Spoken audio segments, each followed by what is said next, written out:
Bonjour, voici le dernier plateau fil rouge qui va clôturer notre matinée après des débats passionnants. Le thème, c'est l'aéromobilité, enjeu de solidarité planétaire.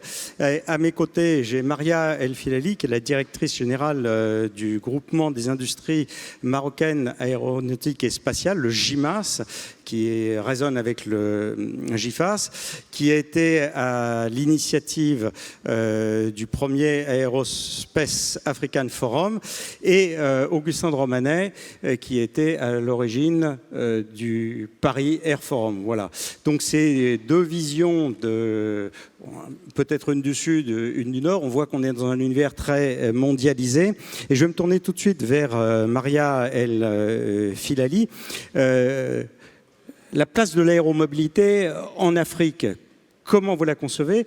Et par rapport à ce que vous entendez de ce qui se passe en Occident, en Europe en particulier, j'ai cru comprendre qu'il y a des choses qui vous choquaient. Bonjour à tous. Il faut dire d'abord que le Paris Air Forum a été très inspirant pour nous, Africains.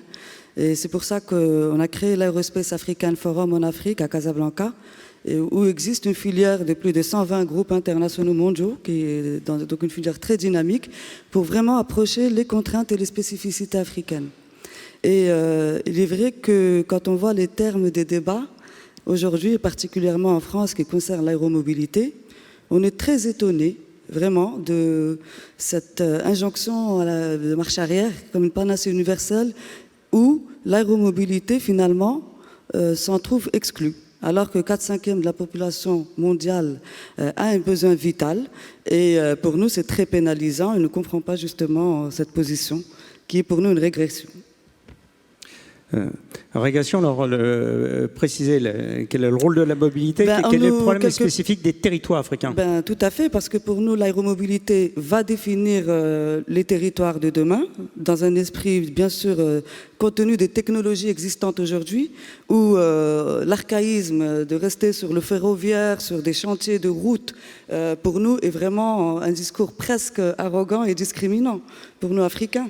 Et on voit bien que des Américains qui arrivent avec Zipline ou d'autres acteurs très vite rentrés dans le marché africain, qui est très réceptif aux drones, les drones sanitaires, c'est vraiment une révolution qu'on est prêt à embrasser, à intégrer. Et quand on voit ce discours aujourd'hui en Europe et particulièrement en France, on est quand même un peu choqué. Augustin, je pense si on se réfère au discours d'inauguration, ce que vous avez à répondre à Maria El Filali sur le rôle de l'aéromobilité. Oui, je comprends très bien votre réaction. Vous demandez, quand vous voyez une carte du ciel africain qui est quasiment vierge, vous vous dites, nous sommes un continent dans lequel nous avons 15% de la population mondiale et 2% du trafic aérien. Donc nous n'avons pas profité du trafic aérien, au nom de quoi vous, pays du Nord, vous nous empêcheriez d'en profiter. Mais j'ai envie de vous répondre à la chose suivante. Vous êtes autant que nous concernés par le réchauffement climatique. Et donc, je dirais que les pays du Nord, mais aussi les pays du Sud, tous les ingénieurs de la planète doivent se donner la main, entre guillemets, pour faire advenir l'avion décarboné le plus vite possible. On sait que les solutions techniques existent. Simplement, il y a un problème d'abord de démarrage. On a vu tout à l'heure que pour, par exemple, les carburants aéronautiques durables, le démarrage a été très lent. Et récemment, j'ai eu des débats avec des énergéticiens qui ont été assez rudes parce qu'ils se sentent pris à partie. Non, il ne faut pas qu'ils soient pris à partie. Maintenant, il faut y aller simplement. Donc, ça va demander des investissements énormes, de la recherche, de l'innovation, et dans l'objectif que tout le monde puisse profiter du transport aérien. Donc, nous ne sommes pas, nous, dans les pays du Nord, ennemis du transport aérien, bien au contraire, mais il y a une fraction de la population, en particulier les jeunes, dont le principal tropisme, c'est l'anxiété du réchauffement climatique. Et comme ils ont vu leurs parents et leurs grands-parents profiter du transport aérien, et qu'eux-mêmes en ont peut-être un peu profité, ils se payent le luxe de dire qu'ils pourraient limiter le nombre de vols à quelques-uns par vie, etc. C'est un luxe d'enfants gâtés. Nous en sommes conscients. Mais néanmoins, ça n'est pas parce qu'il y a des enfants gâtés qu'il ne faut pas prendre en compte la réalité qui est celle du réchauffement climatique, qui exige de prendre les mesures que nous partageons. Mais il y a aussi la réalité quand même des performances écologiques qui ont été réalisées depuis les années 60. Et moi, je trouve dommage qu'il n'y a pas eu assez de communication de la part des détenteurs technologiques et du monde de l'aviation par rapport à cela. Et le chemin est déjà lancé. Et nous, Africains, on pense que la décarbonation de l'aviation est un acteur positif, bien sûr, pour l'environnement et va nous aider à intégrer justement cette mouvance technologique où on sera partenaire avec le monde et contributeur de la décarbonation mondiale. On a l'hydrogène vert, on a les intelligences aussi, des bureaux d'études. On est capable vraiment de coopérer ensemble à l'échelle internationale pour faire bénéficier le monde entier. Donc on parle encore de solidarité. Pour nous, c'est vraiment un rêve, l'aviation, l'aéromobilité, qui transforme les réalités. Vous avez déjà des partenariats sur ces aéromobilités décarbonées ? Alors, on est parmi les pionniers dans la recherche sur l'hydrogène vert. On voit bien que pour nous, c'est vrai qu'il y a le défi de démocratiser le transport aérien en Afrique, qui passe aussi par les infrastructures aéroportuaires. Si demain, elles arrivent aussi ça a été déjà dit dans les différents débats, et qu'on arrive à produire de l'hydrogène vert dans les aéroports et avec toute l'énergie que nous avons, l'énergie renouvelable, et même sur les matières rares, il y a vraiment beaucoup à faire. Donc l'aéromobilité, pour nous, c'est vraiment ce qui va amener le développement aussi en Afrique. Donc je fais un peu le parallèle. Pour nous, il est vraiment vecteur d'ascenseur social par la technologie et par l'obligation quelque part. Donc c'est une injonction pour nous vitale de faire partie de cette aventure, complètement. Donc Marielle Finello nous parle de démocratisation du transport aérien. En France, il y a un bruit de fond qui vous gémonie la démocratisation, qui veut réduire le trafic. Augustin de Romanet, par rapport à ce qu'on vient d'entendre sur le reste de la planète, quelle est votre perception? Parce que vous êtes un groupe international. Oui, mais donc ce que nous observons, c'est qu'effectivement, dans les pays en voie de développement où il n'y a que quelques pourcents des habitants qui prennent l'avion, le désir des autres, il est de prendre l'avion. Hein. On dit souvent que lorsque les personnes des classes moyennes ont satisfait leurs besoins élémentaires, c'est-à-dire se nourrir, se loger et s'habiller, le besoin qui vient juste après, c'est le tourisme. Et le tourisme, quand vous habitez une zone de la planète dans laquelle vous êtes loin de tout, ça passe par l'avion. Et ça passe par l'avion aussi parce que ce sont des pays dans lesquels le train n'est pas une solution. Nous sommes très favorisés en France.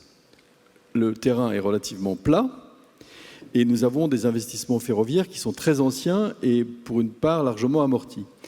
Dans des pays très montagneux, d'une part, ou alors dans des pays dans lesquels la propriété foncière est extrêmement morcelée. C'est le cas de l'Inde, par exemple.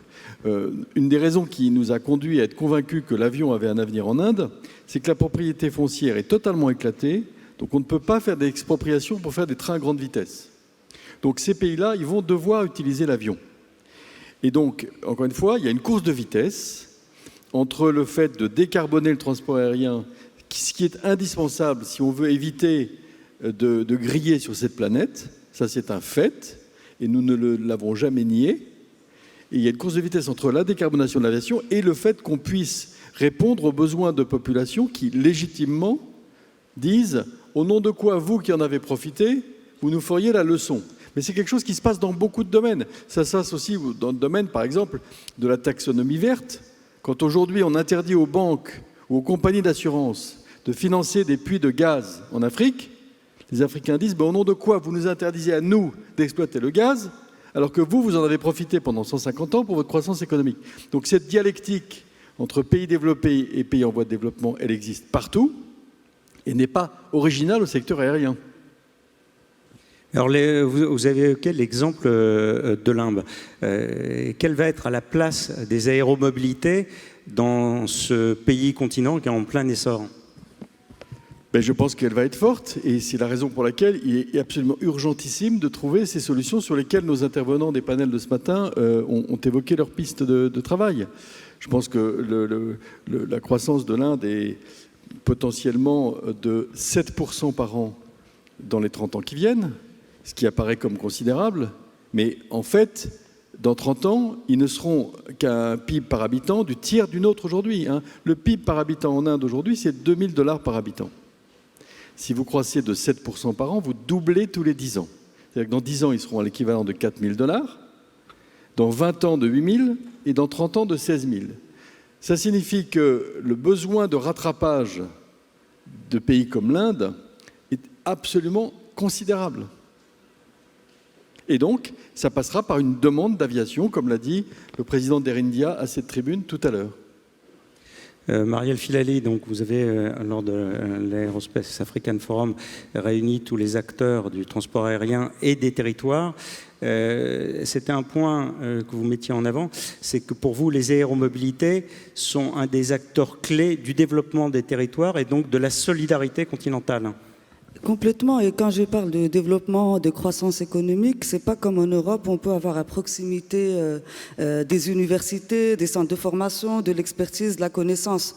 Nous, on est obligé de la chercher un peu plus loin, parce qu'elle est plus rare, et encore plus compliqué quand c'est un peu plus loin, il faut des visas, donc ce n'est pas vraiment quelque chose pour nous qui est à portée de main, on se bat pour l'avoir, et c'est pour ça que même la data, les données spatiales, le télétravail, les téléformations sont pour nous quelque chose qui va construire l'avenir de la jeunesse africaine. On ne passera pas outre l'aéromobilité, on ne passera pas outre l'intelligence artificielle, on ne passera pas outre tous ces moyens parce qu'on a bien compris que si on s'attarde sur les dialectiques, le train il passera. On est très content qu'il passe, mais en tout cas sur ce sujet de développement, pour faire partie de l'avenir, pour faire partie du jeu international, il faut comprendre qu'on a notre place, elle est incontournable, on a beaucoup à apporter et c'est dans la coopération que ça se fera. Donc la souveraineté, j'aime beaucoup mieux quand il s'agit d'une souveraineté équitable, solidaire, partagée, qui nous éloigne un peu de ces dialectiques, pour moi, qui nous laissent vraiment figés sur des narratifs vraiment pas positifs